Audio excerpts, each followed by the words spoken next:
Happy birthday to you. Happy birthday to you. Happy birthday to you, dear Lekan. Happy birthday to you. Merry greetings to you. Merry greetings to you. Merry greetings to you, dear Lekan. Merry greetings to you. Merry God. ప్రార్థన చేసుకుందాం అండి.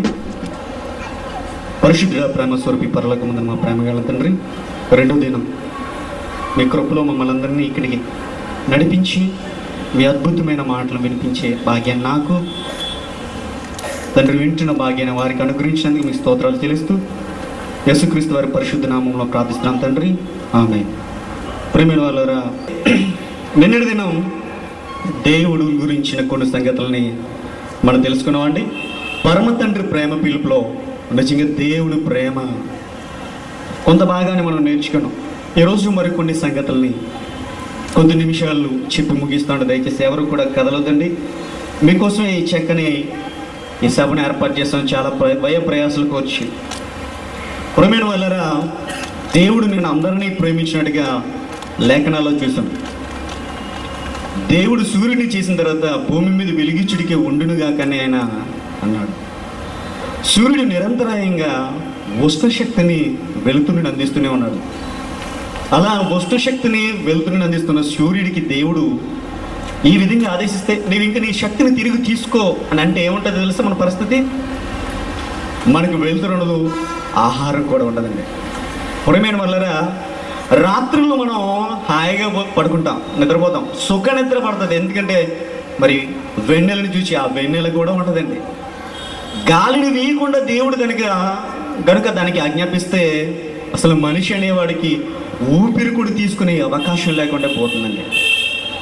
ఇలా ప్రకృతిలో ప్రతి దానిని దేవుడు స్తంభింపజేస్తే అంటే ఇవన్నీ పని చేస్తున్నాయి. దేవుడు పని చేసాడు మనల్ని ప్రేమించి. ఈ ప్రకృతిని కూడా దేవుడు పని చేస్తున్నాడు.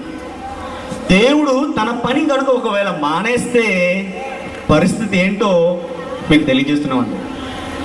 ప్రేమైన వాళ్ళని మీరు ఆలోచించాలి.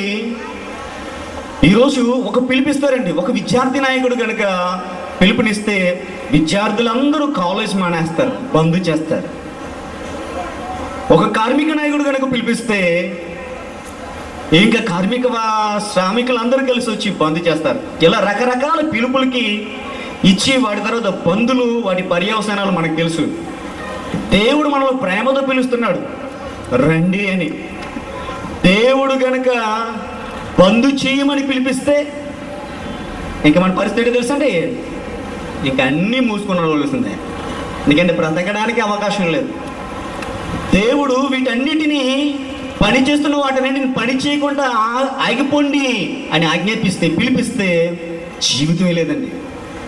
ఎవరో ఒక వ్యక్తి ఇచ్చిన పిలుపు మేరకు రాష్ట్రంలో, దేశంలో ఎంతో అలసడి, ఎంతో నష్టాన్ని కలిగజేస్తే దేవుడు ఏ రోజు కూడా మనకు వ్యతిరేకంగా ఈ విధమైన పిలుపు ఇవ్వలేదే. అయినా దేవుడు నేను ప్రేమతో పిలుస్తున్న పిలుపు నువ్వెందుకు వినట్లేదు, నువ్వెందుకు స్వీకరించట్లేదు ఆలోచించిన దేవుడు. ప్రియమైన పిల్లలారా,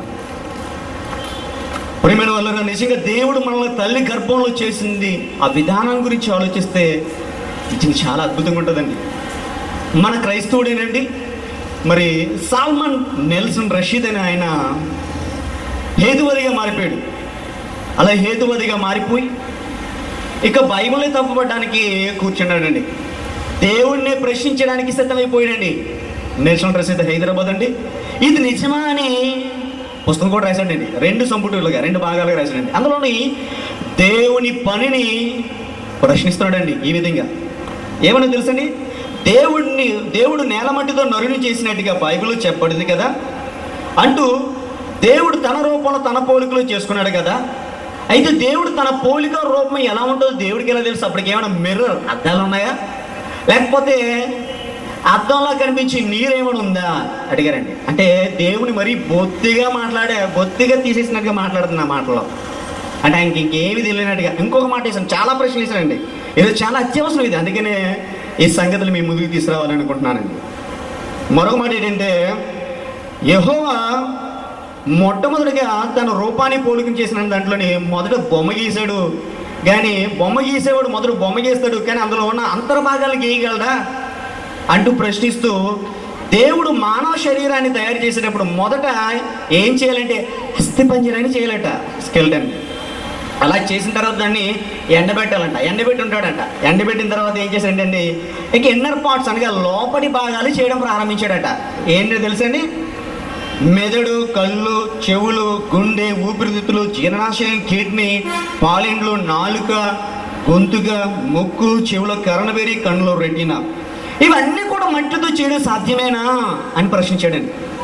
నిజానికి ప్రియమైన వాళ్ళు, మనిషి మెదడు యొక్క సంక్లిష్టమైన నిర్మాణం 10,000 కోట్ల నాడీ కణాలతో నిర్మాణం అయింది ఇది. ఇంకా వీటిని అనుసంధించడానికి కోట్ల మరి తంత్రులు ఉన్నాయండి. వీటిని కలిపే సన్ననైన సూక్ష్మ నరాలు అండి మరి ఉన్నాయి. ఆలోచించండి, వీటిలో రక్త ప్రసరణ జరిగించాలి. అతి సూక్ష్మమైన ఆ చిన్న నరాలు రక్త ప్రసరణ జరిగేలా చేయాలంటే ఆ చిన్నని కొట్టాలి చేయాలి. ఇలాంటి వాటిని బంకమట్టితో దేవుడు చేయగలడని ప్రశ్నించాడండి. సాధ్యమేనని. మనిషికి నవరంధ్రాలు ఉంటాయండి. మనిషికి ఎన్ని రంధ్రాలు ఉంటాయండి? నవరంధ్రాలు. వీటితో కాకుండా మన శరీరం పైనండి 3 మిలియన్ల శ్వేత గ్రంథులు ఉంటాయి చర్మంపై. లెక్కలేని శ్వేతరంధ్రాలు ఏంటి ఈ వెంట్రుకల్లో, అంటే ఈ శ్వేతరంధ్రాలు వెంట్రుకలు కూడా ఉంటాయి. ఇవన్నీ దేవుడు మట్టితో చేయడం సాధ్యమేనా అని ప్రశ్నించాడండి. ఆలోచించాడు దేవుడు, ప్రియమైన పిల్లరా. ఇంకా దేవుడు మట్టితో బొమ్మను చేసి ఊపిరి ఊరితే అది ఎలా బ్రతుకుతుందని ప్రశ్నించాడండి. నేను ఏమంటున్నానంటే వీటన్నిటికి ఎందుకు మీ ముందు తీసుకొచ్చానంటే, వీటన్నిటి గురించి మన సంఘాల్లో చాలా విషయాలు నేర్చుకున్నాం. మొదటిగా మన చిన్నప్పుడు బీచ్ దగ్గర, నది పరివాహక ప్రాంతం ఒడ్లలో ఇసుకతోని మట్టితోని ఇల్లు కట్టుకోవడం మనకు అలవాటైంది. కాబట్టి దేవుడు చేసినా చేయొచ్చని మనం అంటాం. కాబట్టి దేవుడు బంకమట్టితోని ఇల్లు కట్టాడు, మానవ దేహాన్ని చేశాడు అంటాం. ప్రియమైన వాళ్ళ, అయితే మనం కూడా ప్రాక్టికల్గా ఆలోచిద్దాం. ఇంత అతి సూక్ష్మమైన ఇన్ని శరీర భాగాలని దేవుడు మట్టితో చేయడం సాధ్యమా అని అంటే, నిజంగా దానికి సరైన ఆన్సర్ చేసేవారు లేక మరి ఆయన ఏం చేశాడంటే ఒక క్రైస్తవుడిగా ఉండి హేతువాదిగా మారిపోయాడు.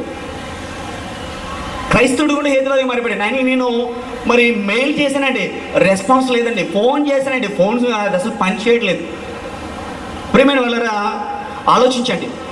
మన వాళ్ళు చాలామంది, మన సేవకులైన వారు కూడా ఈ విధంగా చెప్పడం మనకు తెలుసు, మట్టితోనే దేవుడు చేశాడండి. కాదండి, మరి కొంచెం లోతుల్లోకి వెళ్ళాలి. దేవుడు మనిషిని ఎంత ప్రేమించాడో, ఆ ప్రేమించిన దేవుడు మనిషి కోసం ఎంత కష్టపడ్డాడో ఆలోచిస్తే, కీర్తన 139 అంటాడు కదా, 14-15 వచ్చిన, నీవు నన్ను కలుగు చేసిన విధమును చూడగా భయమును ఆశ్చర్యమును నాకు కలుగుచున్నవి.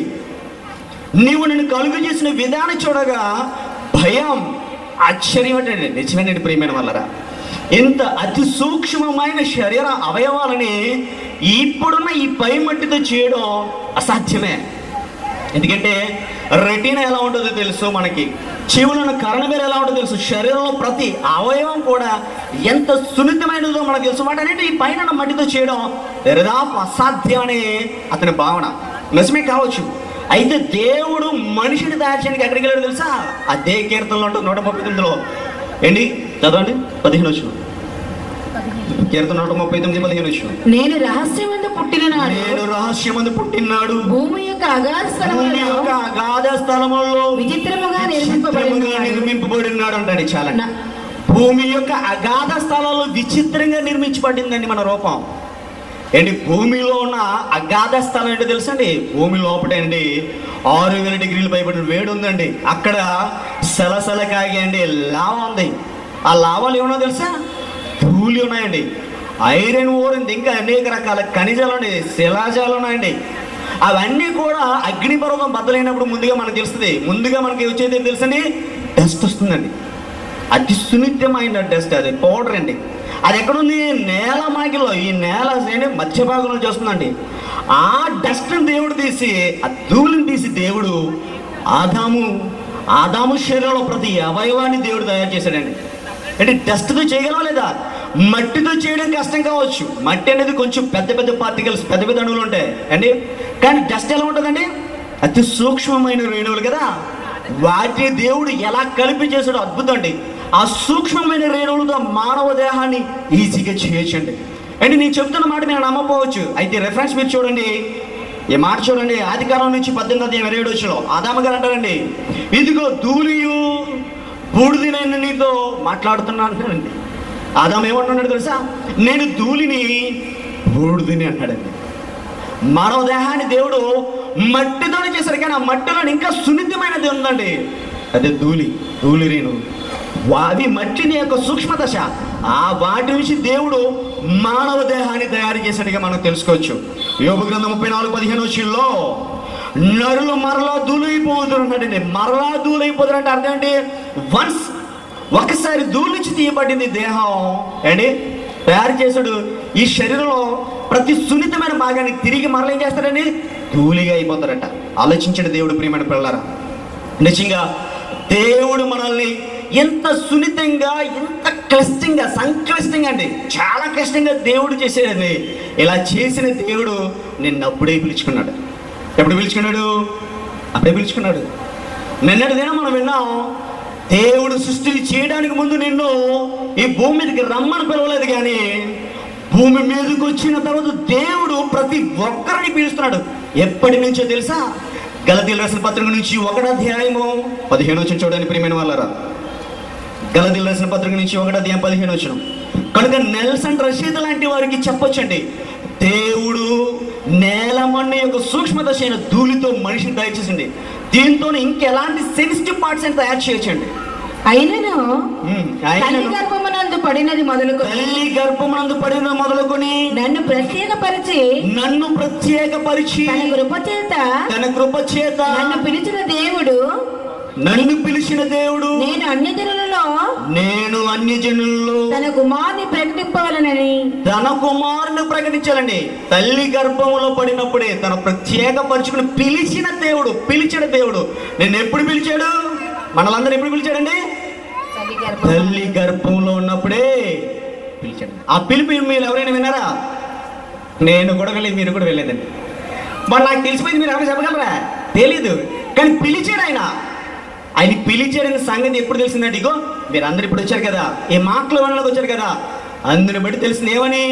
దేవుడు మిమ్మల్ని పిలుచుకున్నాడు కాబట్టి ఈ మాటలు వినడానికి వచ్చారనే సంగతి. లేకపోతే రాను. ఏమండి, దేవుడు మనల్ని తల్లి గర్భంలోనే పిలుచుకున్నాడండి. అలా పిలిచి ఊరుకున్నాడు. ఆ పిలుపు వెనుక మనం ఎలా తయారామంటే మరి భ్రష్టులుగా, పాపులుగా, దుర్మార్గులు తెలిపి. అందుకనే మార్కు సువార్త 2వ నుంచి ఇందాక సహోదరుడు మాట చెప్పారు విజయ్ గారు. ఏమన్నా తెలుసా? నేను పాపులనే పిల్లవచ్చాడండి. యేసుప్రభువు పరలోకం నుంచి ఎవరి పిల్లడానికి వచ్చాడండి? భూమి మీద నీతిమంతుల్ని, పరిశుద్ధుల్ని, ఏంటి గొప్ప వారిని పిలవడానికి రాలేదు. ఎవరిని పిలవడానికి వచ్చాడండి? పాపుల్ని పిలవడానికి వచ్చాడంట. అంటే మరొక్కసారి పిలుస్తున్నాడు. తల్లి గర్భంలో ఉన్నప్పుడు, తయారవుతున్నప్పుడు నీకు పిలిచాడు, నువ్వు వెళ్ళే ఈ లోకంలో నీ యొక్క శరీర సంబంధమైన ఆలోచనలు పడిపోయి నీ జీవితం నాశనం చేసుకున్నప్పుడు, పాడైపోయినప్పుడు, నాకు ఈ జీవితమే లేదనుకున్నప్పుడు నేను మరలా పిలుస్తున్నాడు యేసుక్రీస్తు వారు పంపించి. ఏంటి? నేను పాపుల్ని పిలవచ్చిందని కానీ నీతిమంతులు పిలువ రాలేదన్నాడండి. ఈ పిలుపు కూడా మనకి అర్థం కాలేక చాలా మంది ఇంకా తిరుగుతున్నారండి వెహికల్స్ మీద, బస్సుల మీద, వారి సొంత కార్యక్రమం మీద.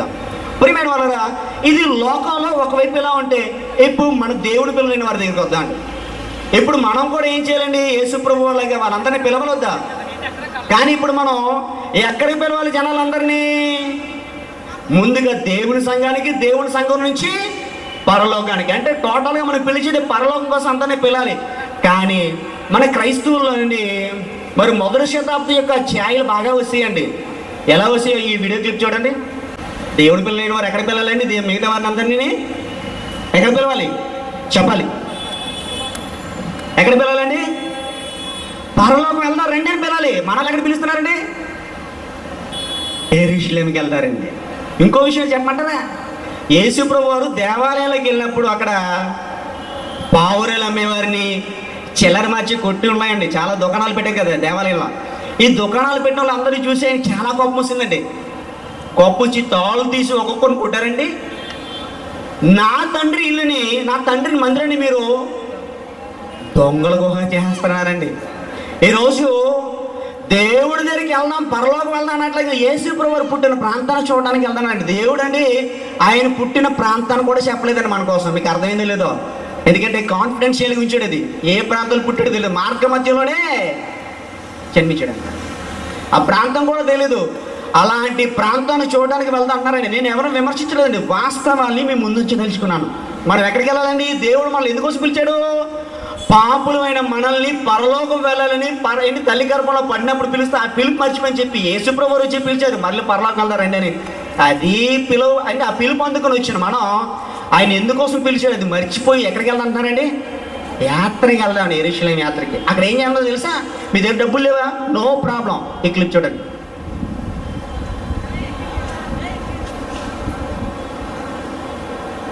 సౌండ్ పెట్టండి, ఆ క్లిప్ పెద్ద ఇచ్చండి, ఆడియో పెట్టండి. వాయిదా వేస్తున్నారా? ఫ్రాంక్లిన్ యెరూషలేము యాత్రకు వెళ్ళాలనే ఆశ ఉంది, ఆర్థిక ఇబ్బందుల దృష్ట్యా ఆ ఆలోచనను వాయిదా వేస్తున్నారా? ఫ్రాంక్లిన్ ఫౌండేషన్ మీకు మహత్తరమైన అవకాశాన్ని మీ ముందుకు తెచ్చింది. యెరూషలేము యాత్రకు అయ్యే ఖర్చులో కొంత భాగం ఫైనాన్స్ సదుపాయం కల్పించి మీ మనోవాంఛ సాఫల్యానికి దోహదపడనుంది ఫ్రాంక్లిన్ ఫౌండేషన్.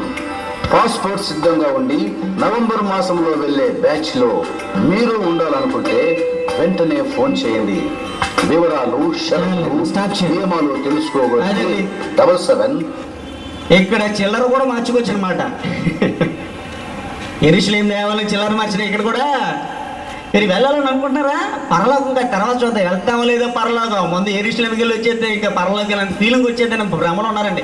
మీకు స్పాట్ ఫైనాన్స్ కూడా చేస్తారట, టర్మ్స్ అండ్ కండిషన్స్ అప్లై. తర్వాత ఏంటంటే ఇది యేసుప్రభువుని ఎవరిని పిలవడానికి వచ్చారండి?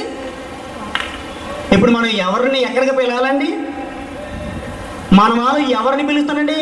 దేవుణ్ణి నమ్ముకుని పిల్లల్ని పరలోకం వెళ్దాం, ఇంకా అనేక మంది పిలాలి అని సువార్త సభలు పెట్టాలండి. నేను ఒక మాట సూటిగా అంటానండి, మిమ్మల్ని ఎవరు నొప్పించిన నా ఉద్దేశం కాదు. ఈరోజు ఎంతమంది ఇలాంటి సభలు పెట్టి సువార్తలు పెట్టి దేవుని గురించి అనేక మంది పిలుస్తున్నారు. ఆ పరమ తండ్రి పిలుపుని వహించాం కాబట్టి బాధ్యతగా మనం పిలుస్తున్నాం. కొంతమంది చేస్తారండి దేవుని సంఘాల్లో, కానీ చాలా మంది సంఘాలు పెద్ద పెద్ద సంఘాల్లో ఉన్నవారు కూడానండి, మనకి విశాఖపట్నం పెద్ద సంఘాలు కుదరలేదు కదండి, ఎవరైనా సభలు పెడుతున్నారా? ఎవరైనా సువార్తలకు వెళ్తున్నారండి? పరమ తండ్రి పిలుపుని చెప్తున్నారా, లేకపోతే యెరూషలేము పిలుపుని ప్రకటిస్తున్నారా? లేదండి. ఆవేదనతో చెప్తున్నామండి, విమర్శ కాదండి. దేవుని పిల్లలుగా మీ గురి తప్పిపోతుంది, మీ ఆలోచన పక్కత్రో వెళ్ళిపోతుందని చెప్తున్నాం. మనం ఆ పరమ తండ్రి పిలుపును ప్రకటించడానికి పుట్టాం. అపోస్తలుడైన పౌలు అన్నాడు, నేను తల్లి గర్భంలో పడిన మొదలుకొని నన్ను ప్రత్యేకపరుచుకొని పిలిచిన దేవుడు తన కుమారుని అన్ని జనంలో ప్రకటించుటకు అన్నాడండి. నువ్వు ఎవరిని పిలవడానికి వచ్చావు? మనం ఎవరిని పిలవడానికి వచ్చామండి? యేసుప్రభు అని. యేసుప్రభుని ప్రకటించడానికి వచ్చాం మనం. తండ్రిని దేవుని ప్రకటించడానికి వచ్చాం. ప్రియమైన వాళ్ళని ఆలోచిస్తున్నారా? నిజంగా బ్రతికున్నప్పుడు నేను చాలా మంది పెళ్ళిళ్ళకి, పేరంటాలకి, విందులు, వినోదాలు పిలుస్తాడు, కానీ దేవుడు అక్కడ మాత్రమే చచ్చిపోయినా నేను పిలుస్తాడు రా అని. మీ వాళ్ళు ఎవరో చాలా మంది చచ్చిపోతారు, ఎవరిని పిల్లని మీరు వస్తారా మీ ఇంటికి? మా అమ్మ చచ్చిపోయింది పిలిచినా రాదు, మా నాన్న చచ్చిపోయింది పిలిచినా రాడు. ఏంటి ఎవరిని పిలిచినా రారు? ఏంటి మనం చచ్చిపోయిన ఎవరిని పిలవం ఇలాంటి కార్యక్రమాలకి? బతికిరారు కాబట్టి. చచ్చిపోయిన దేవుడు పిలుపు కనుక ఒకవేళ నువ్వు లోబడి దేవుడి కోసం బ్రతికితే, నేను చనిపోయినా తిరిగి దేవుడు ఏం చేస్తాడు తెలుసా? తిరిగి బ్రతికిస్తాడు. తల్లి గర్భం నుంచి నిన్ను పిలుస్తున్న దేవుడు ఈ దేహాన్ని నువ్వు వదిలేసినా, తల్లి గర్భంలో నుంచి తెచ్చుకునే దేహాన్ని నువ్వు వదిలేసినా, నువ్వు దేవుడు కోసం బ్రతికితే, నువ్వు చనిపోయిన దేవుడిని మరలా పిలుస్తాడు బ్రతికించుకోవడం కోసం. కీర్తన 93లో చూడండి దేవుడు ప్రియమైన పిల్లల మాట. కీర్తన 90:3 నీవు మనుషులను మంటికి మార్చుచున్నావు, తిరిగి రండని నీవు. ప్రపంచ ప్రజలారా, విశాఖపట్నం వాసులారా, చిలకపేట పరిసర ప్రాంతంలో నివాసులారా, తిరిగి రండి. ఎంతగా మునుపు చనిపోయిన వారిని పిలుస్తాడు. ఏంటండి మనం ఇంకా కాలం చేయలే కదా, కాలం చేశాక మనల్ని పిలుస్తాడు. నీ దృష్టికి నరులారా తిరిగి రండి అని పిలుస్తున్నాడు. రీకాల్. పార్లమెంట్ లో రీకాల్ ఉంటే చాలా మంది ఎమ్మెల్యే, ఎంపీలు, ఎంపీస్ ఇంట్లో ఉండాలండి. ఆ రీకాల్ పద్ధతి తీసాడు ఏంటి అసెంబ్లీ కానీ పార్లమెంట్లో కానీ రీకాల్ పద్ధతి ప్రపంచంలో దేవుడు ఇంకా అమలు చేస్తున్నాడు. నేను మిమ్మల్ని పిలుస్తానండి. ఆలోచించండి దేవుడు ప్రియమైన పిల్లలు. చచ్చిపోయిన పిలుస్తారట. నేను ఈ సందర్భంలో ఒక మంచి విషయం మీ ముందు తీసుకొస్తున్నాను. ఇది విమర్శ కాదండి, ఒక వేదాంతి. ఆయన జ్ఞానో అజ్ఞానం మీరే చెప్పాలి, తేల్చుకోవాలి. ఆయన ఎలా చెప్పాడండి, పత్రికలు వ్యాసం రాశాడండి. ఆయన దేవుడికి మనిషికి ఉన్న సంబంధం చచ్చిపోతే తెగిపోతుందట. ఎంత గొప్ప ఉదాహరణ రాశాడు తెలుసా? ఆశ్చర్యపోతుంది చూడండి. అదేంటంటే చెట్టు కాయను విడవదు, చెట్టు కాయను విడవదు, కాయ చెట్టును వదలదు. అబ్బో బాగుంది. ఇంకేమో తెలుసండి, కాయ పండు కానంత వరకు సంబంధం, కాయ పండు కాలేనంత వరకు చెట్టుకి కాయకున్న సంబంధం అంట. పండు అయిపోతే పడిపోద్ది, పడిపోతే చెట్టుకి పండుగ ఇంకా కట్ ఆఫ్ అంటే తెగిపోతుంది. ఇంకా అంటూ కాయ పక్వానికి రాగానే ఫలంగా మారగానే కాయకు చెట్టుతో ఉన్న సంబంధం తెగిపోతుంది. కానీ ఆ స్థితి వచ్చినంత వరకు కాయ చెట్టును అంటి పెట్టుకొనే ఉండాలి. తనలో తాను పక్వత చెందేంత వరకు కాయ పండుగ మారి విముక్తి పొందుతుంది. అంతవరకు కాయ ఏంటి ఏం చేస్తుందో తెలుసండి, తనలో ఉన్న వగరు, అదే మన భాషలో చెప్పాలంటే ఇక్కడ భౌతిక కాయ అంటే మంది కదా, దీన్ని మన చెట్టు అంటే దేవుడని, మనిషి అంటే కాయ, అదే కాయ అనుకుంటే మనలో ఉన్న వగరు ఏంటంటే పొగరు. చెట్టుకి ఉన్న కాయకున్న వగరు, పులుపు, చేదు ఉంటుంది. మనకేముంటుంది పొగరు, పౌరుషం, చెడు అంటే పాపం అంటే ఇవన్నీ కూడా అంతవరకు ఉండాలట. అంటే చెట్టు నుంచి కాయ తెగిపోగానే దేవుడికి మనిషికి సంబంధం కూడా తెగిపోతుంటున్నాడండి. దేవుడు సంబంధాన్ని తెంపుకునేవాడు కాదండి, సంబంధాన్ని పటిష్టపరుచుకునేవాడు. నీ కోసం శ్రమించి గొప్పగా ఈ దేహాన్ని తయారు చేసిన దేవుడు, ఇంత అద్భుతమైన సృష్టిని చేసిన దేవుడు చచ్చిపోతూ వదిలేయడానిక, నేను భూమి మీద పుట్టించి కొంతకాలం చూసుకుని మురిసిపోవడానికా కాదండి. ఈ అందమైన లోకాన్ని ఇచ్చిన దేవుడు వీటికి మించిన మరో అద్భుతమైన లోకం పరలోకం చేశాడు. అది నీకు ఇవ్వాలని దేవుడు సిద్ధం చేశాడు. సహోదరి సహోదరుడా, రాత్రికాల సమయంలో ఈ లోకాన్ని చూసి బ్రతుకుని చూసి మురిసిపోతున్నాడు. నువ్వు వీటికంటే గొప్ప బ్రతుకు నీకు ఇవ్వబోతున్నాడు తండ్రి అయిన దేవుడు. మరి నువ్వు ఆయన నమ్మగలవా? నువ్వు ఆయన దగ్గర రాగలవా? నువ్వు ఒకవేళ దేవుడు నమ్ముకుని ఉన్నట్లయితే, నువ్వు దేవుడు నమ్ముకున్నట్లయితే, ఆయన పిలుపు లోబడినట్టయితే, ఇంకా నువ్వు నీ పిలుపు నువ్వు నిశ్చయపరుచుకుంటున్నావా లేదా? దేవుడు నేను పిలిచిన పిలుపుని స్థిరపరచుకుంటున్నావా లేదా? చాలా మంది దేవుడి పిలుపును నిర్లక్ష్య పెట్టేస్తున్నారండి. చచ్చిపోయిన తర్వాత దేవుడు పిలుచుకుంటాడు కదా, అప్పుడు పని చేద్దామని అనుకుంటారండి. అందుకే ప్రసంగి గ్రంథం 9:10 ఈ మాట ఉందండి. నరులు చనిపోయాక గురించి చెప్తూ చూడండి, ప్రసంగి గ్రంథం 9:10 చేయుటకు నీ చేతికి వచ్చిన ఏ పనైనా నీ శక్తి లోపము లేకుండా చేయడానికి నీ చేతికి వచ్చిన భూమి మీద ఏ పనైనా చేసే అన్నారండి. మా పిల్లల గురించి మాట్లాడదండి. వాళ్ళు చాలా మంది నిజాయితీగా కష్టపడ్డారు, కొంతమంది పిల్లలు కష్టపడలేదండి. ప్రేమైన వాళ్ళు వారికి చెప్తున్నాను, ఈనాటి దేవుని సంఘాల్లో ఉన్న వారు అందరికీ చెప్తున్నాను, చేయడానికి దేవుడు పిలిపించాడు. పని చేయడానికి ఆ పిలుపు ప్రకారం నువ్వు చేస్తే మంచిది. చేయుడికి నీకు వచ్చిన పని శక్తి లోపం లేకుండా చేయి. ఎందుకంటే నువ్వు పోయి పాతాల ముందు పనేనో ఉపాయమైన తెలివైన లేదంట. చచ్చిపోతే పని లేదు, నువ్వు చచ్చిపోయిన తర్వాత నీకు పని లేదు. ఒకటే పని ఉంది, పళ్ళు కొరకడం, అగ్నిలో మండిపోవడం. కానీ అంతగా మనిషి దేవుడు పనికి అక్కర్లేదు. భూమి మీద నీకు దేవుడు పని ఉంది సహోదరుడా. నువ్వు ఎంతకాలం దేవుడు తప్పించి తిరుగుతావు, ఆయన గురించి ఆయన పిలుపును ప్రకటించకుండా నువ్వు ఎంతకాలం నిర్లక్ష్యం వహిస్తావు. దేవుడు నిన్ను తన వార్తని పంపించడం కోసం ఒక వార్తాహరుడుగా, దట్స్ మీన్స్ ఏంజల్గా దేవుడు నిన్ను నిలబెట్టాడే, దూతగా తన వాక్యాన్ని పంచి ఒక దూతగా దేవుడు నిన్ను నిలబెట్టాడే, క్రీస్తు రాయబారిగా నేను నిలబెట్టాడే. కానీ నువ్వు ఎక్కడ దేవుని పిలుపును ప్రకటిస్తున్నావు ఆలోచించండి. ఈ భూమి మీద తప్పించి ఇంకెక్కడికైనా వెళ్తే ఆ పిలుపును ఒకవేళ కాపాడుకుంటావేమో అనుకుంటావేమో, లేదండి. దేవుడు పిలిచాడు నిన్ను తన కోసం బ్రతకమని, కష్టపడమని, పని చేయమని, పరలోకాన్ని సంపాదించుకోమని. అందుకే దేవుడు మనల్ని ఇంకేం పిలిచాడు తెలుసా?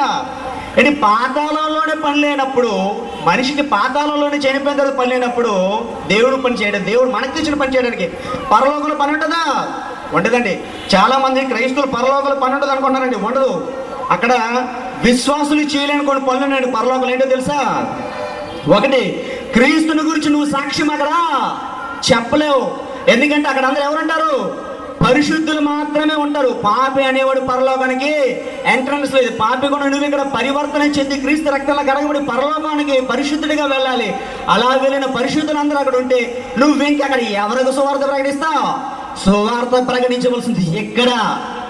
కాబట్టి నీకు అక్కడ క్రీస్తుని గురించి సాక్షి చెప్పే అవకాశం ఆ పనే లేదు. రెండోది, విశ్వాసాన్ని ప్రదర్శించుకునే స్థితి కూడా అక్కడ లేదు. ఎక్కడ నీ విశ్వాసం ఎంత గొప్పదో చెప్పొచ్చు. ఒకడు అంటాడు, కొన్ని కొరింథీ పత్రికలో పౌలుగా చెప్తే ఇలాంటి గొప్ప ఆర్గ్యుమెంట్ని, నాకు విశ్వాసం ఉంది, నీ క్రియలోని నీ విశ్వాసం నాకు చూపించి నా క్రియలు నీకు చూపిస్తా అంటాడండి. పరలోకంలో నీ విశ్వాసాన్ని ప్రదర్శించుకునే స్కోప్ అవకాశం లేనే లేదు. ఇక్కడే నీ విశ్వాసాన్ని నువ్వు ఎలా చూపించుకోగలుగుతున్నావు? ప్రియ సహోదరుడి, రాత్రి దేవుడు నిన్ను సూటిగా ప్రశ్నిస్తున్నాడు. రాత్రి నీ విశ్వాసం నువ్వు ఎలా ప్రకటించుకోగలవు? ఇలాంటి సభలకు మీరు సహకరించడం ద్వారా, సువార్త చేయడం ద్వారా, సంఘ నిర్మాణానికి సహకరించడం ద్వారా, దేవుణ్ణి ఆరాధించడం ద్వారా, దేవుని వాక్యాన్ని మనం ప్రకటించడం ద్వారా, దేవుని పిలుపు మేరకు జీవించడం ద్వారా నీ విశ్వాసం నువ్వు భూమి మీద ప్రదర్శించగలవు. పరలోకంలో నీ విశ్వాసం ప్రదర్శించుకునే అవకాశం లేదు. ఎందుకంటే అక్కడ విశ్వాసంలో పాస్ అయిన వారు మాత్రమే వెళ్తారు. ఇంకా నీ విశ్వాసాన్ని మళ్ళీ అక్కడ పాస్ దేవుడు చేస్తాడు అనుకుంటారా? లేదు. కనుక పరలోకంలో నువ్వు వెళ్ళాలంటే ఆ పరలోకానికి వెళ్ళవలసిన పనులు నువ్వు ఇక్కడే చేయాలి. దేవుడు నిన్ను అందుకే పిలుచుకున్నాడు. దేవుడు మనల్ని అందుకనే పిలుచుకున్నాండి. ఇంకొక పని అండి, ఆత్మల రక్షణ కోసం ఆలోచించవలసిన అవసరం అక్కడ ఉన్నది. ఎందుకంటే అన్ని ఆత్మలు, రక్షించబడిన ఆత్మలు, క్రీస్తు రక్తంలో కడగబడిన ఆత్మలు ఎక్కడ ఉంటారండి? పరలోకంలో. ఆ పరలోకంలో ఇంకెవరు నాకు కాపాడబోదు, నువ్వు వెళ్ళలేవు. ఎందుకంటే అక్కడ ఆ పనే లేదు. నీ పని ఎక్కడుంది? పని మర్చిన క్రైస్తవులు సోమరులు అయిపోతున్నారండి. దేవుని పని వదులుకొని సొంత పనిలో పడిపోతున్నారండి. అయ్యో, దేవుడిచ్చిన గొప్ప పరలోక సంబంధం పిలుపు నిర్లక్ష్యం చేసుకుని జీవితాలని నరకగోపమయం చేసుకుంటున్నారు. ప్రియ సహోదరి, సహోదరి, ఆలోచించండి ఎంత దైనందికరమైన పరిస్థితుల్లోకి క్రైస్తవ్యాన్ని అపవాది నెట్టేసిందో. ఎప్పటికైనా కళ్ళు తెరవాలండి. దేవుడు పిలిపిస్తున్నాడు మా ద్వారా. ఇప్పటికైనా కళ్ళు తెరండి. పరలోకం చేరాలని దేవుడు మన భూమి మీద పుట్టించాడు. నువ్వు మర్చిపోయిన దేవుడు మరలా పిలిచాడు నిన్ను ఆ పరలోకం కోసం వెళ్ళడానికి సంఘంలో నీవు ఇంకొను పని చేయని వాడిగా సంఘాన్ని అంటి పెట్టుకుంటూ సంవత్సరాలుగా ఉన్నావా? లేకపోతే పని చేయని సంఘంలో నువ్వు ఉంటున్నావా? నీకు పరలోకం లేదు సహోదరుడా. ఆ పరలోకంలో నీకు అవకాశం కలిగినే లేదు. పరలోకంలో పని చేస్తాను అనుకుంటే కుదరదండి. చాలా మంది సంఘాలు కొద్ది మంది మాత్రమే కష్టపడతారండి, ఎక్కువ మంది కష్టపడరు. సువార్తకు 10 మంది 100 మంది ఉంటే ఏంటి మీటింగ్ చేయడానికి అందులో ఆసక్తి ఉంటే ఒక 2-3 వెళ్తారు కానీ ఎవరు రారండి. కానీ సంఘం అంతా దైవ కార్యక్రమాలు విధిగా పాల్గొవాలండి. దేవుడి పిలుపది. ఆలోచించాడు దేవుడు. ప్రియమైన పిల్లరా, క్రీస్తులాగా ప్రాణం త్యాగం చేసే అవకాశం అక్కడ పరలోకంలో లేనే లేదు. నువ్వు వేదిని త్యాగం చేయాలనుకుంటే దేవుడి కోసం ఈ భూమి మీద బ్రతుకుండగానే నువ్వు చేయాలి. యేసుక్రీస్తు ఏమన్నా, నేను మిమ్మల్ని ప్రేమించి ప్రాణం పెట్టాను, మీరు కూడా మీ సహోదరులు ప్రేమించి మీ ప్రాణాలని పెట్టాలన్నారండి. అపోస్తలుడు పౌలు ఈ విషయాన్ని అనుభవపూర్వకంగా తెలుసుకొని, మేము క్రీస్తు కోసం ప్రతిరోజు సిలువ వేయబడుతున్నాం, వదకు తేబడిన గొర్రెలు అంటున్నాడండి ఆయన. మరి నీలో ఉందా అనుభవం? ఈ రాత్రి ఆలోచించండి. మరి నీలో ఉందా అనుభవం? దేవుడి కోసం త్యాగం అయిపోతున్నాను అంటే ప్రాణ త్యాగం చేసే అనుభవం నీలో ఉందా? ఆలోచించండి. లేకపోతే పరలోకం అది చూపించుకున్నట్టు అసలు పరలోకం ఇలాంటి పనులు అస్సలు ఉండవు, చేయవు. పాతాళ లోకంలోనే పనులు లేనప్పుడు పరలోకం నీకేం పని ఉంటుంది? ఇలాంటి పనిలో సహోదరుడా, సహోదరి, దేవుడు నిన్ను పిలిచాడు. ఏ పిలుపు మేరకు పిలిచాడో తెలుసా? ఎఫెసీ రాసే పత్రిక నుంచి 4వ అధ్యాయము 2వ వచనం ముగిస్తాను ఆ మాటలని. ఎఫెసీ రాసిన పత్రిక నుంచి 4వ అధ్యాయం 2వ వచనం ముగిస్తాను ఆ మాటలని.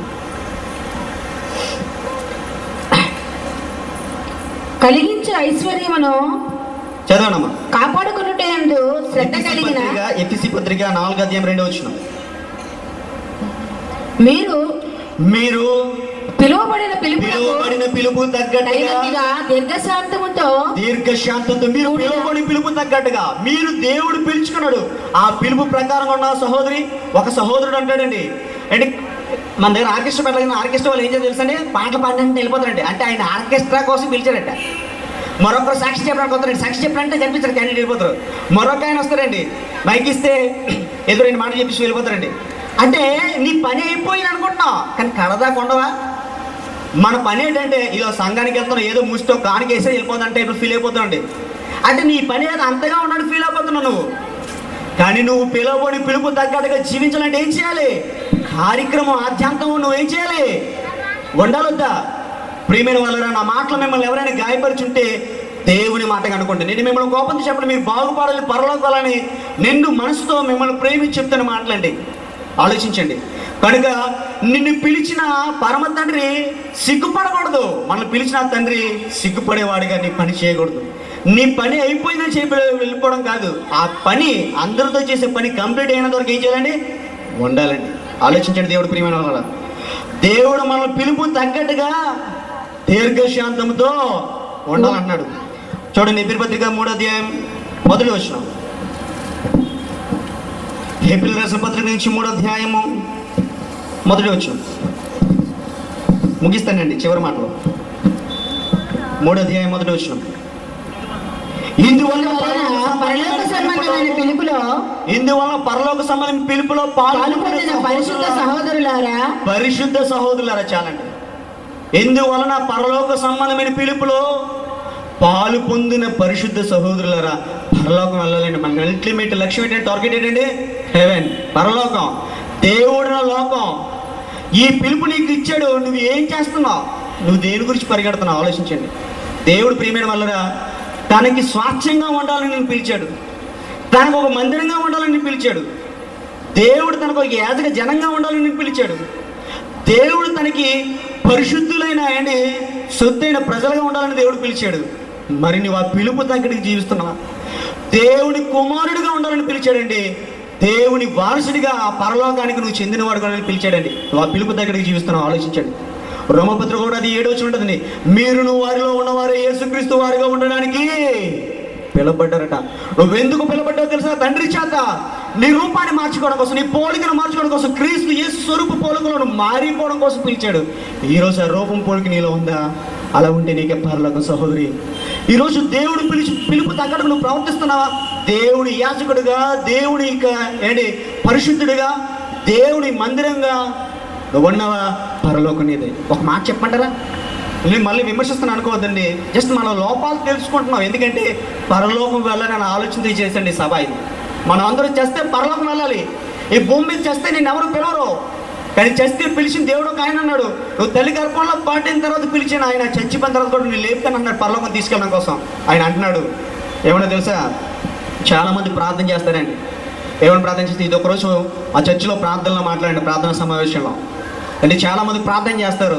ఎలాంటి ప్రార్థన అంటేనండి, కొద్ది నిమిషాలు ప్రార్థన చేసి ముగించేస్తారు, 5 నిమిషాలు ప్రార్థన చేసి ముగించేస్తారు. కానీ మన కోసం అండి యేసుక్రీస్తు ప్రభువు పరలోకం గురించి కూడా ప్రార్థన చేస్తున్నారండి. దేవుడి నిమిత్తం ప్రాణం పెట్టిన పరిశుద్ధులు కూడా పరలోకం గురించి ప్రార్థన చేస్తున్నాడు. నువ్వు అలా ప్రార్థన చేసేదానవా? ఎడదగ్గగా ప్రార్థన చేసేదానవా? పరిశుద్ధుల కోసం, దేవుని సంకల్పం జరిగించడం కోసం. మరణించినా సరే ఆయన ప్రార్థన చేస్తున్నాడు. మరణించి తిరిగి లేచిన తర్వాత ఎవరు? యేసుక్రీస్తు వారు పరలోకం వెళ్ళిపోయిన తర్వాత అక్కడికి వెళ్ళిన తర్వాత నీకోసం ప్రార్థన చేయాల్సిన అవసరం లేదు. కానీ నువ్వు మారాలి. ఆయన పిలుపును అందుకుని నువ్వు ఇంకా మారలేదు కాబట్టి నీకోసం మారాలి ఆయన ప్రార్థన చేస్తాడు. ఎబ్రీ పత్రిక 7:25 వచ్చిన దయచేసి మీకు డౌట్ ఉంటే చూసుకోండి. ప్రకటన గ్రంథం 6వ అధ్యాయంలో కూడా చూడండి 10వ వచనంలో, మనకంటే ముందు చనిపోయిన పరిశుద్ధులు పరదేశులకు వెళ్ళి నాదా సత్య స్వరూపైన వారు కూడా ప్రార్థన చేస్తున్నారు. ఎంతకాలం ఉంటాయా మార్పు లేని మనుషుల్ని నువ్వు ఎంతకాలం ఇలా కాపాడుతావు? వీళ్ళు లేపేయి అన్నారు, ఎందుకంటే మేము పిలిపించాం మారలేదు. పిలిపించినా మారలేని వాళ్ళు ఏం చేయాలి తెలుసా? పాడెక్కించి అన్నాడండి ఆయన. అక్కడ వెళ్ళిపోయిన వాళ్ళు, ఎంతకు ముందు వెళ్ళిపోయిన వాళ్ళు ప్రియమైన వాళ్ళారా. కాబట్టి పరలోక సంబంధమైన పిలుపు నీ కోసం రాబడింది. ప్రియమైన వాళ్ళారా, మా లక్ష్యం ఒకటే, 100 మంది రాకపోయినా పర్లేదు, కనీసం 10 మంది అయినా పరలోకం ఇచ్చేవాళ్ళు ఈ సభల ద్వారా.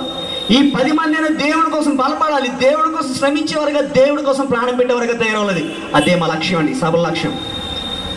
ఆలోచించండి దేవుడు ప్రియమైన వాళ్ళారు. హెబ్రీ పత్రిక నుంచి చివరిగా ముగిస్తాను. పేతురు గారి 2వ పత్రిక నుంచి 1వ అధ్యాయము 10వ వచనం. పేతురు గారు రాసిన, అందువలన సహోదరులారా మీ పిలుపును ఏర్పాటును నిశ్చయపరుచుకునేటికి అన్నాడు. కన్ఫర్మ్ చేసుకోండి మీ సీటు పరలోకం. చేస్తే పరలోకం వెళ్ళగలరా? ఒకసారి అందరు చీలేసుకోండి గుండెల మీద. నేను చచ్చిపోతే పరలోకం వెళ్ళగలనా? రాత్రి ప్రశ్నించుకోండి. వెళ్తారా పరలోకం? ఎంతమంది వెళ్తారు పరలోకం? వెళ్ళరండి. మనలో నామకార్థ భక్తి, వేషధారణ భక్తి, జనాలు చూస్తున్నా ప్రార్థన చేస్తున్నామేమో, జనాలు చూస్తున్నా పడుతున్నామేమో, జనాలు చూస్తున్న బైబిల్ చదువుతున్నామో, జనాల దగ్గర మనం బిల్డప్ ఇస్తున్నామేమో.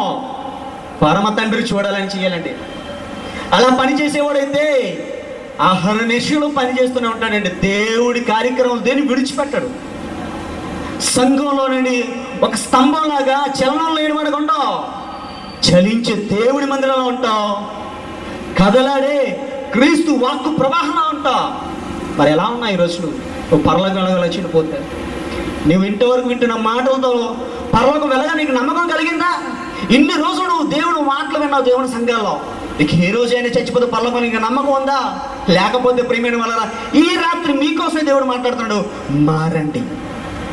పరలోకం వెళ్ళడం కోసం దేవుడు ఇచ్చిన పిలుపును నిశ్చయపరచుకోవడం కోసం ప్రాణం పెట్టండి. క్రీస్తు కోసం పని చేయండి.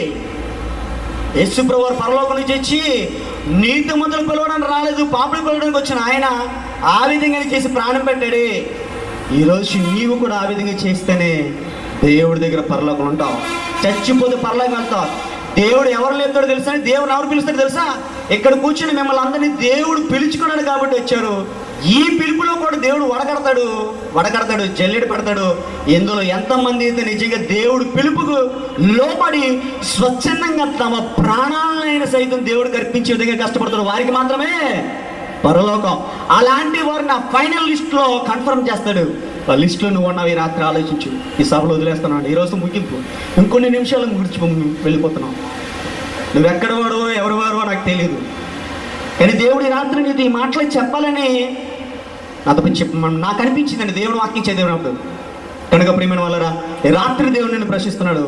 నువ్వు పరలోకం వెళ్ళాలని దేవుడు తల్లి గర్భంలో నుంచి పిలిచాడు. దేవుడు నిన్ను పరలోకం వెళ్ళడం కోసమే యేసుక్రీస్తుని పంపించాడు. నువ్వు పరలోకం వెళ్ళడం కోసమే పరిశుద్ధాత్మ సహాయం కూడా నీకు ఇచ్చాడు. నువ్వు పరలోకం వెళ్ళడం కోసమే పరిశుద్ధ భక్తుల జీవితాలు కూడా గ్రంథస్థం చేయించి మొత్తం అది నీ చేతికి అందించాడు. ఎన్ని ఉండి నువ్వు దేవుడి కోసం సంఘంలో ఏంటి ఒక సజీవమైన రాయిగా, ఒక సజీవమైన శక్తిగా పనిచేయకపోతే నీకు పరలోకం లేదు. ఎంతకాలం నువ్వు సంఘానికి వెళ్ళినా ఉపయోగం లేదు. నిజంగా దేవుడి కోసం కష్టపడితేనే పరలోకం. ఆ పరమ తండ్రి పిలుపదే. పిలువబడిన వారు అనేకులు, సంఘాలు కోట్ల మంది వెళ్తున్నాయండి. పరలోకం కొద్ది మంది. పిలువబడిన వారు అనేకులు, ఏర్పరచబడిన వారు కొంతమంది అన్నాడండి. ఇరుకు ద్వారం అందు ప్రవేశింప పోరాడండి. ఇదేనండి. ఏమనుకుంటున్నారు? ఈరోజు మా దగ్గర జనాలు లేకపోయిన బాధ లేదండి. పరమ తండ్రి ఆశయాల్ని, ఆలోచనల్ని నీళ్ళలాగా డబ్బులు ఖర్చు పెట్టి పనిచేస్తున్నామండి. ఆలోచించండి ప్రియమైన వాళ్ళరా. పరలోకం వెళ్ళాలని ఆశతో మా కష్టాల చేతులతో సంపాదించిన ప్రతి పైసా కూడా ఖర్చు పెట్టి మా చెమటని చిందించి ఈ సభలను ఏర్పాటు చేసాం. మా రక్తాన్ని చెమటగా మార్చి ఈ మాటలు మీకు అందిస్తున్నాం. మీరు ఎప్పటికైనా దేవుడి కోసం ప్రాణం పెట్టేవారిగా ఉండకపోతే, మీ పిలుపు నిశ్చయపరచుకోకపోతే పరలోకం మీకు రాదు. నువ్వు పరలోకం వెళ్ళాలని దేవుడు పిలిచాడు. కోట్లాది సంవత్సరాలుగా నీకోసం ఎదురు చూస్తున్నాడు. మరి పరలోకం వెళ్ళవా? పరలోకాన్ని గురించిన బోధలు మరి ఎక్కడ కూడా వినబడవండి. నేను చెప్పింది తప్పించి నువ్వు పరలోకం వెళ్ళాలని నీకు ఆశ లేకపోతే వెళ్ళిపో. పిలువబడిన వారు అనేకులు, వెళ్ళిపో. నింపే ఎట్టి నిన్ను చేసుకో. ఆదివారం, సోమవారం, మంగళవారం 7 రోజులు. కానీ పరలోకం నీకు పేరు లేదు. నీకు పరలోకం వెళ్ళాలని ఆశ ఉందా? రండి, మాతో కష్టపడండి. దేవుడు పని చేద్దాం. నశించిపోతున్న అనేక మంది ప్రజలు దేవుడు పిలుపునిచ్చాడు, భారాన్ని ఇచ్చాడు. ఆ భారం మేరకు, పిలుపు మేరకు దేవుని సేవ జరిగిద్దాం. ప్రార్థించేద్దాం. ఈ రాత్రి నీతో మాట్లాడారు, నాతో మాట్లాడిన మీరు ఎవరైనా అనుకుంటే దయచేసి ప్రార్థించేద్దాం. దయచేసి అందరూ కూడా కళ్ళు మూసుకుందాం. లేచి నిలబడదాం. అందరూ కూడా లేచి నిలబడదాం. ప్రార్థన చేసుకుందాం. ముగించేస్తాం. అందరూ కూడా కళ్ళు మూసుకుందండి. తండ్రి, నిన్నటిదని చెప్పిన మాటలు, ఈ దినం చెప్పిన మాటలను బట్టి ఒక్కసారి ఆలోచించు. సహోదరులు చెప్పిన మాటలు బట్టి తరం వెంబడి తరం వెళ్ళిపోతుంది. ఈ తరంలో నువ్వు ఉన్నావా పరలోకం వెళ్ళేవారుగా? ఆలోచించండి. దేవుడు తల్లి గర్భం నుంచి నేను పిలుచుకున్నాడు. ఆ పిలుపు లోబడి నువ్వు వచ్చింది. ఆ పిలుపును మధ్యలో తప్పించుకుంటున్నావేమో. ఈ శరీర సుఖాల మాయలో పడిపోయి, ఈ లోక ఆశల్లో పడిపోయి, నిజంగా శరీరానికి ఏదైనా దొరికితే చాలు, శరీరానికి ఏదైనా దక్కితే చాలు అనుకుని దేవుడు నమ్ముతున్నావేమో. ఆలోచించండి. మన ఆత్మ పరలోకం వెళ్ళండి. చచ్చిపోయిన తర్వాత దేవుడు మనకి మరలా బోధిస్తాడు. మరో బోధ ఉంటుంది. అక్కడ కష్టపడాలనుకుంటే లేదు సహోదర. నువ్వు పరలోకం వెళ్తే అక్కడ నీకు దేవుడి గురించి చెప్పే పని లేదు. అక్కడ పాతాళంలో కూడా పని లేదు. భూమి మీద నీకు పని ఉంది. తండ్రి, నీ పని చేయలేకపోతున్నాను, క్షమించండి. ప్రార్థన చేద్దండి. నిజంగా మీరు చాలా మందికి పని చేయకపోతే ఇప్పుడు నిస్వార్థంగా దేవుని అడుగుతాం, నిజాయితీగా అడుగుతామండి. తండ్రి, నీ పని చేయలేకపోతున్నాను. తండ్రి, నీకోసం నేను బ్రతకలేకపోతున్నాను. తండ్రి, నీకోసం జీవించలేకపోతున్నాను. నా కుటుంబం కోసం, నా వారి కోసం నేను బ్రతుకుతున్నాను. కానీ తండ్రి, నీకోసం ప్రాణం పెట్టలేకపోతున్నాను. తండ్రి, నువ్వు నేను పరలోకం వెళ్ళాలని పిలుచుకున్నాను. ఈ పిలుపు నేను నిర్లక్ష్య పెట్టుకుని ఉండేలాగా సహాయం చేసి ప్రార్థన చేద్దాం. నిజంగా సహోదరి, దేవునితో మాట్లాడాడు. దేవుడు తన వాక్యంతో స్పష్టంగా చెప్తున్నాడు, పరలోక సంబంధం పిలుపులో పాలు పొందిన సహోదరుడుగా నువ్వు, సహోదరి నువ్వు పరలోకం వెళ్ళకుండా నరకానికి వెళ్ళిపోవడం దేవుడికి మాకు కూడా ఏమాత్రం ఇష్టం లేదు, పరిశుద్ధాత్మ కూడా ఏమాత్రం ఇష్టం లేదు. సహోదరి, ఇప్పుడే నీ పాప శాపాలని ఇప్పుడే ఒప్పుకోండి. మీరు చేసిన కార్యక్రమాల్ని, ఆ బద్ధకాన్ని విడిచిపెట్టండి. దేవుడి కోసం బ్రతుకుతాను ఒక తీర్మానం తీసుకోండి. తండ్రి నీ కోసం బ్రతుకుతాను తండ్రి, నీ ఉన్న లోకాన్ని చేరుకుంటాను తండ్రి. నా లక్ష్యం అదే తండ్రి. నీ ప్రేమ తెలియక, నీ పిలుపు తెలియక కోట్ల మంది నరకానికి వెళ్ళిపోతున్నారు తండ్రి. వారందరూ నేను కాపాడుకుంటాను తండ్రి. తండ్రి నేను సజీవుడి గురించి నన్ను ప్రార్థించాదండి.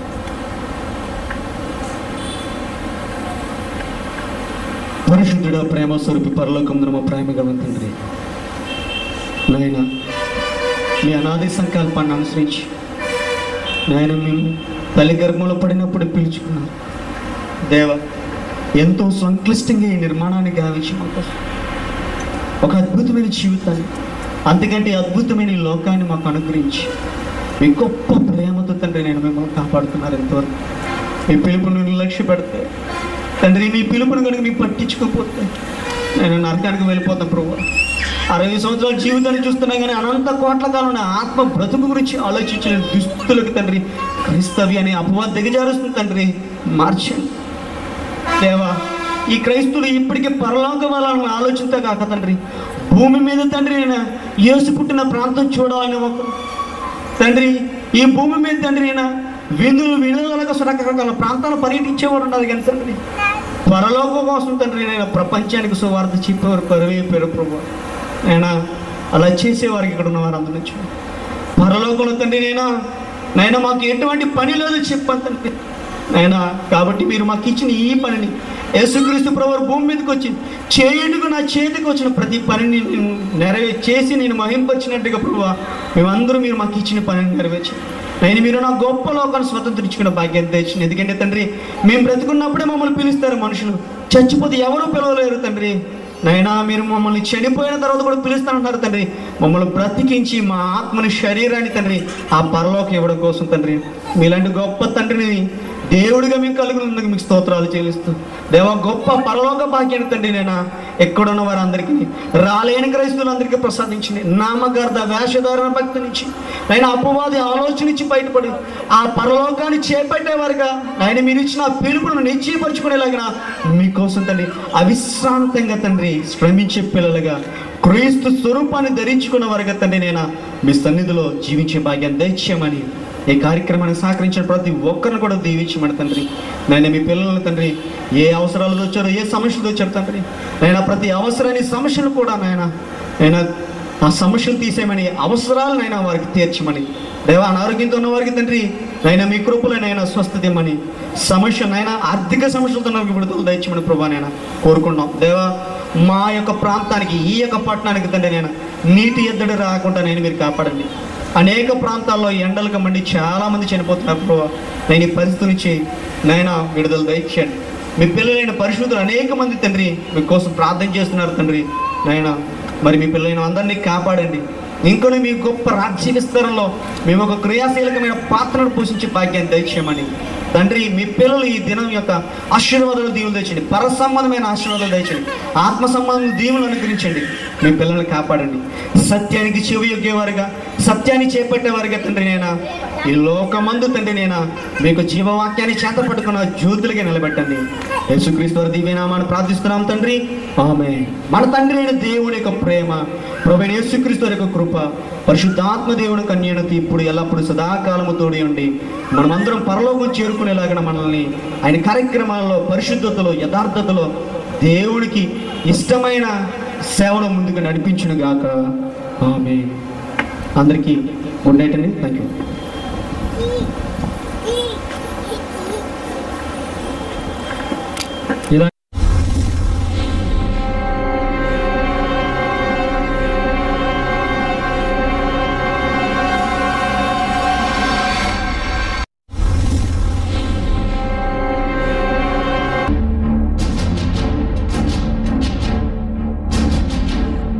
నానాటికి పాపపు ఊబిలో కూరుకుపోతున్న మానవ ప్రపంచం నానాటికి దేవునికి దూరమైపోతున్న మనుషులు, రక్షించవలసిన దేవుని పిల్లలే పాపంలో పడిపోతున్నారు ఒకవైపు. దేవుడు పిలిచిన పిలుపు మేరకు సేవ జరిగించలేకపోతున్న సేవకులు మరొక వైపు. ఇప్పటికే నాశనమైపోతున్న వారికి అందని దేవుని రక్షణ.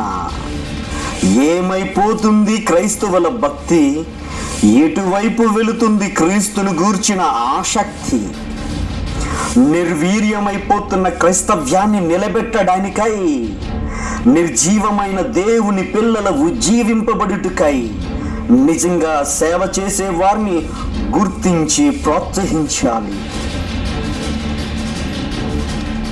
ఆకలితో అలమటించే వారికి ఆదుకునే ఆపన్న హస్తం అందించేవారు ఉంటే, చెట్ల క్రింద విద్య నేర్చుకునే వారికి ప్రక్క భవనాలు కట్టించి అందులో విద్యను అందించే దాతలు ఉంటే, వైద్య సహాయం కోసం ఎదురు చూచే వారికి ఉచిత ఆసుపత్రులు నిర్వహించే సహృదయులు ఉంటే,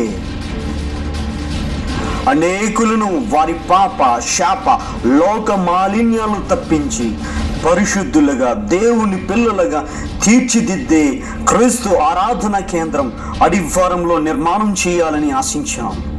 ఈ నిర్మాణం విషయంలో మీ వంతుగా ఆర్థిక సహకారాన్ని అందించడం దేవుని పిల్లలుగా మీ బాధ్యత అని ప్రేమతో గుర్తు చేస్తున్నాము. సంఘం దేవునిది, దేవుని పిల్లలతో నిర్మించేది, దేవుని పిల్లల సహకారంతో కట్టేది. కనుక మీరు విధిగా దైవ శిక్షణ ఆరాధన కేంద్ర నిర్మాణానికి తోడ్పాటును అందించండి. మీరు సంప్రదించవలసిన మా ఫోన్ నెంబర్లు 9032992550, మరొక నెంబర్ 8332851979. ఆన్లైన్లో మీ యొక్క విరాళాలను పంపించుకోరు వారు ఈ క్రింది వివరాలను చూడగలరు.